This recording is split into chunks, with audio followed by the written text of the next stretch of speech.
guys, it's Miss Jade here. I have a really fun little story for us today and a fun little craft project because there was a very special holiday on Monday. I don't know if many of you know, but in Mexico they have a special day that they celebrate right after Halloween. It's usually on November 2nd and it's called Dia de los Muertos, or Day of the Dead. And I know that sounds so scary, but it's really not scary. It's a big fun party and we all have a really good time. So I am here to tell you a little more about it and to share with you a fun story and a fun little craft project. So first we're going to talk about a few things to know about Dia de los Muertos. So this is actually a holiday that's been passed down for generations in Mexico.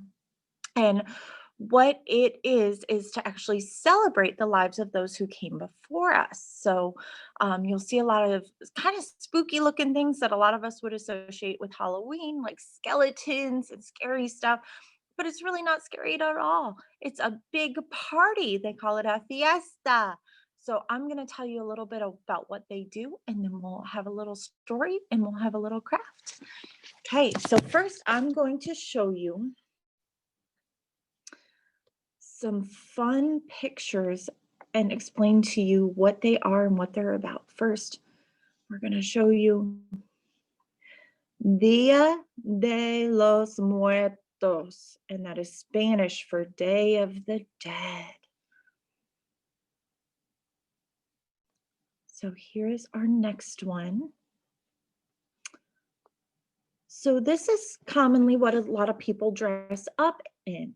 So if you see their faces, they might look really spooky like skeletons, but they're really not scary at all. This is their party makeup. They're getting dressed up to go celebrate because on Day of the Dead, it is believed that their ancestors are able to cross over and come visit with them and spend time with them. And who wouldn't want to see some of your great grandmothers and have a big dinner and a party with them? Wouldn't that be fun? So even this little girl here, she has her two big black circles around her eyes and her little nose. Everything makes her look like she's a skeleton, but it's actually her party makeup. We've got a few more here, guys. So this is what's called an ofrenda. So an ofrenda is actually sort of an altar where you give offerings to your ancestors.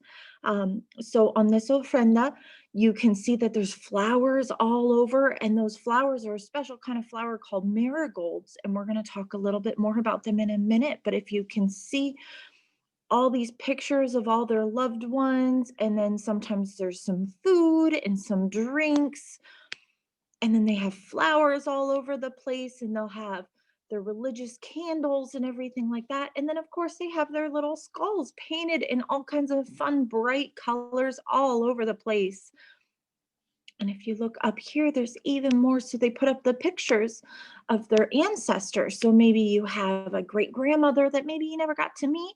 Well, on Day of the Dead, you get to celebrate their spirit getting to be with you for the day.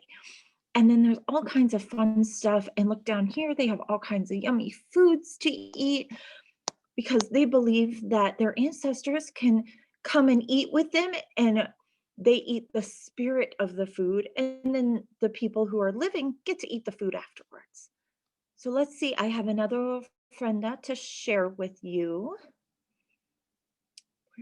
This one I thought was really cool because this one actually shares, this is a picture of pan de muerto, I do believe. So this is a special kind of, it's almost like a cake. It's a very sweet, sugary bread, and they make that for Dia de los Muertos. So it's actually the bread of the dead. Oh my goodness, but it's not scary at all, is it? And look, here's some other really pretty colorful flowers, and then there's a lot of fruits and yummy things to eat, and there's some tamales. And look, here's a picture of the person that they loved. So that picture helps the person come and find their ofrenda and their family. So even if you move, their spirit can still come and find you. Isn't that so cool? I would love to get to meet my abuelitas and my tias and my tios and have them come and visit me this way. So I think that's a really special kind of party that you get to visit with people who have maybe come before you that you never got to meet. And they put out all their favorite food and drinks. So especially the tamales. Those are so yummy. And all the yummy fruits and vegetables look so good. So that's just a little piece of what they do for the day. And then actually a lot of times they'll lay out a trail of marigold flowers. So let's go ahead and take a peek at those pretty marigolds. So this is a marigold. It's a special kind of flower. A lot of times it grows very well in South America and Central America. You'll even find some growing around here too. But these smell really pretty and they have this beautiful bright color. And so what happens on Day of the Dead is they take these flower petals and they sprinkle a trail to their ofrenda so that their ancestors' spirits can find their way to the ofrenda because they can follow the smell and the beautiful bright colors. And today you're actually going to make your own marigold, and I will show you how. Um, I don't know if any of you have ever seen the movie Coco, but Coco is based a lot on that celebration, the Day of the Dead party that they have. So I have a quick little story here for you guys I'm going to share with you, and then we will make our marigold. All you're going to need to make your marigold, if you want to get it ready, I have a little piece of orange paper here. Yellow paper works really well. I also have a little piece of yellow string here. And then a pair of scissors. You can use like pinking shears if you would like to, or you can also use just a good old regular pair of scissors, and I will show you how to make your own marigold. But first, we're going to read a fun little book called Just a Minute. So this is Just a Minute, a trickster tale and counting book by Yuyi Morales. And this is read with the permission of Chronicle Books.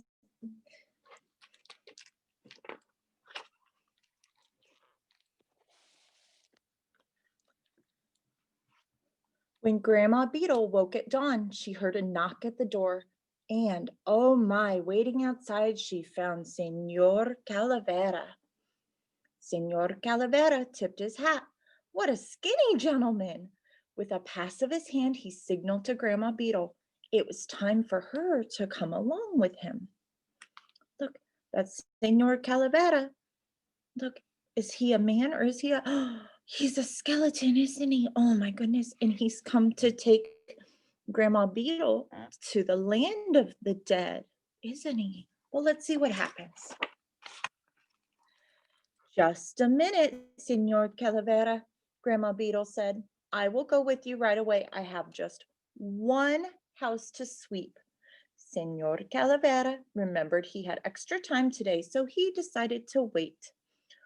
Uno, one swept house, counted Senor Calavera, and he rose from his seat. Look, one house to sweep. Uno. Just a minute, Senor Calavera, Grandma Beetle said. I will go with you right away. I have just 2 pots of tea to boil. Senor Calavera sighed. Waiting a little longer wouldn't hurt anybody after all. Dos, 2 steaming pots of tea, counted Senor Calavera, and he headed for the door. There he is, hiding back there. He's ready to go, isn't he? But do you think Grandma Beetle wants to go to the land of the dead, or does she want to stay just a minute more? Let's see. Just a minute, Senor Calavera, Grandma Beetle said. I will go with you right away. I have just 3 pounds of corn to make into tortillas. Senor Calavera rolled his eyes. He had to be very patient sometimes. 3 stacks of tortillas, counted Senor Calavera, and he put on his hat.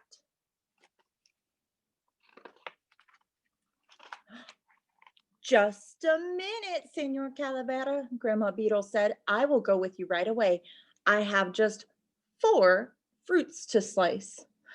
Senor Calavera frowned. This was taking more time than he had expected. 4 fruits made into salad, counted Senor Calavera, and he motioned that they should go.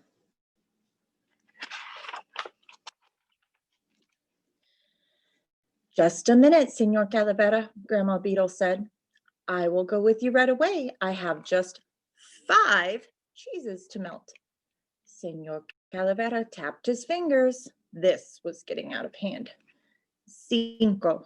5 melted cheeses, counted Senor Calavera, and he hurried to help Grandma Beetle with her sweater. Just a minute, Senor Calavera, Grandma Beetle said. I will go with you right away. I have just 6 pots of food to cook. Senor Calavera threw up his hands. What else could he do? 6 pots of delicious food, counted Senor Calavera, and he offered Grandma Beetle his arm. Oh my goodness, look at all that yummy food.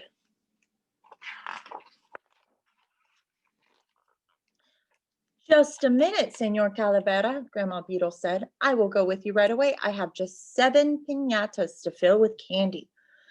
Senor Calavera shook his head in disbelief. It was getting late. 7 piñatas full of candy, counted Senor Calavera, and he held open the door for Grandma Beetle. What do you think? Is she ready to go? No, I think she's going to find another thing to count and stay. Just a minute, Senor Calavera, Grandma Beetle said. I will go with you right away. I have just 8 platters of food to arrange on the table. Enough, Senor Calavera could take no more. 8 platters of food set on the table. But Senor Calavera had lost count. He was too busy stomping on the floor. Look, he's over there throwing a fit, isn't he? Look at him throwing a fit. Oh my goodness. Oh, look, Senor Calavera, Grandma Beetle said. Here comes my grandchildren. Senor Calavera took a deep breath. 1, 2, 3, 4, 5, 6, 7, 8, 9. 9 beautiful grandchildren came through the door. Let's count them in Spanish too. 1, 2, 3, 4, 5, 6, 7, 8, 9. 9. The children sat at the table, everyone at its place. Now, Grandma Beetle said, all my guests are here and together they make 10. But the guests sitting at the table only counted 9. Grandma, the children protested, where's guest number 10? Here he is, she answered. 10. Number 10, of course, is Senor Calavera.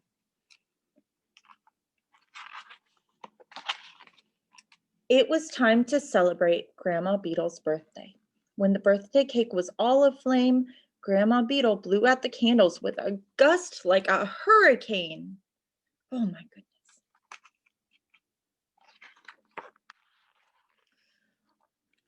When the party was over, Grandma Beetle kissed her grandchildren one by one. Then she announced, I am ready, Senor Calavera. But, oh my, where was Senor Calavera? Grandma Beetle found only a note. Look, he ran out the door, didn't he? The note says, Dear Grandma Beetle, your birthday party was a scream. I had fun like never before. I wouldn't miss your next birthday party for anything in the world. You can count on that. Sincerely yours, Senor Calavera. The end. That's one of my favorite books to read with my kiddos too. It's really fun to count and learn those numbers in Spanish too, isn't it? Is that crazy that there's a whole different way to say all the same numbers? That's crazy. So I'm going to show you guys my little marigold here. So here's my little marigold flower that I made, and I'm going to show you how to make one. Are you ready? Okay. Let me flip this camera here around and we'll get it going. Okay. So here is my orange tissue paper, and all I did was I cut down to a little bit smaller square because we don't need a big giant flower. And then I cut me a little piece of string right here. So we've got that, and I'm going to try my pinking shears for this one. Okay, but if you have regular scissors, that'll work too just fine. So what we're going to do, we're going to take our little square paper and we're going to fold it accordion style. Do you guys know what that means? It means you're going to make it look like an accordion. So first I'm going to fold this way and I'm going to put a crease in it. And then I'm going to flip it. So now the part I folded is tucked down here, right? It's tucked under the edge. And I'm going to fold it back this way a little bit. And you know what, guys? If it's not perfect, that's totally fine, because art does not have to be perfect. So see, my edges aren't perfect. That's okay. So I'm going to kind of keep on folding here. I'll flip it this way and fold it again. And see how I'm kind of creased up here? I'm going to unfold that so we can make it the edge of our flower. And see, my edges are kind of rough and wrinkly, and this is kind of wrinkly, and that's okay too. That just makes the flower even more unique and special. We're gonna fold this thing all the way up. We're almost done, I promise. Fold, fold, fold. Just a couple more here, and then we'll be done. Right there. Okay, so there's my paper. It's folded like an accordion. See that? See, like squeeze it and stretch it. Look, there's my accordion. So what I'm gonna do now is I'm gonna take my little piece of string and I'm gonna tie it around the middle. Now you guys don't have to do this. If you don't have string, don't worry. Just kind of helps keep it together a little bit.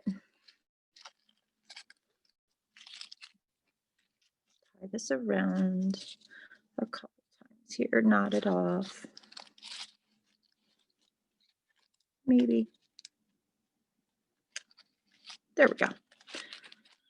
Okay, so now I got my little string in the middle. So now I'm going to take these pinking shears here. Now see, these are special scissors that are going to cut in a special line. See that? They make little triangles when they cut. So we're going to try these and see if they'll work for me. Maybe. I don't think they like cutting through tissue paper, that's for sure. Okay. We're going to use regular scissors. So I got my regular scissors here, and you can just kind of cut you a little jaggedy line. But what I like to do is cut it way down deep.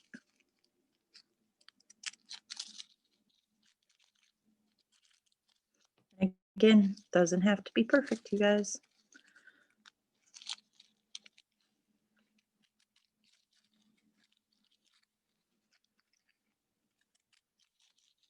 Here we go. We cut, cut, cut. Ooh, maybe. My tissue paper is going all over the place, you guys.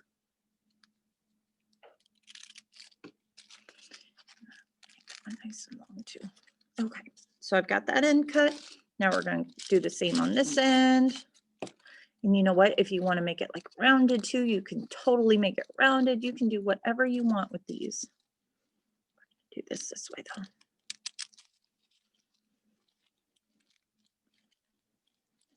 Let's see here.